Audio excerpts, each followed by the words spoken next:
আল্লাহ তাআলা কিয়ামতের কঠিন ময়দানে যেদিন স্বামী স্ত্রীকে চিনবে না, স্ত্রী স্বামীকে দেখে পালিয়ে যাবে, বন্ধু বন্ধুরে চিনবে না, পীর সাহেব মুরিদরে চিনবে না, মুরিদ পীর সাহেবরে চিনবে না, দলের কর্মী তার নেতারে চিনবে না, নেতা তার কর্মীরে চিনবে না, বন্ধু বন্ধুরে দেখে পালাবে।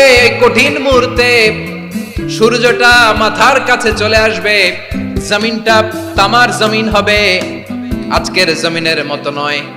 মানুষ ঘর্মাক্ত, ক্লান্ত, শ্রান্ত মাথার মগজগুলো কানের ছিদ্র আর নাকের ছিদ্র দিয়ে বেয়ে বেয়ে পড়বে।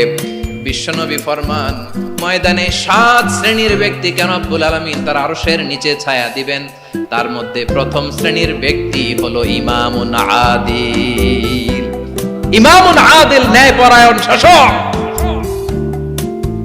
যে ইনসাফের সাথে বিচার করে, যে জাস্টিস সমাজে সার্ভ করে, যে সুশাসন নিশ্চিত করে, ওই ইমামুন আদিল। আদিল শব্দটা বুঝছেন না? ইন্নাল্লাহা ইয়া'মুরু বিল আদল, পাইছেন? আদিল। 7 শ্রেণীর ব্যক্তিকে আল্লাহ তাআলা সুশীতল আরশের নিচে ছায়া দিবেন, যেদিন তার দেয়া ছায়া ছাড়া কোনো ছায়া থাকবে না। এর প্রথম হচ্ছে ইমামুন আদিল, ন্যায়পরায়ণ শাসক। চিল্লায় বলেন সুবহানাল্লাহ।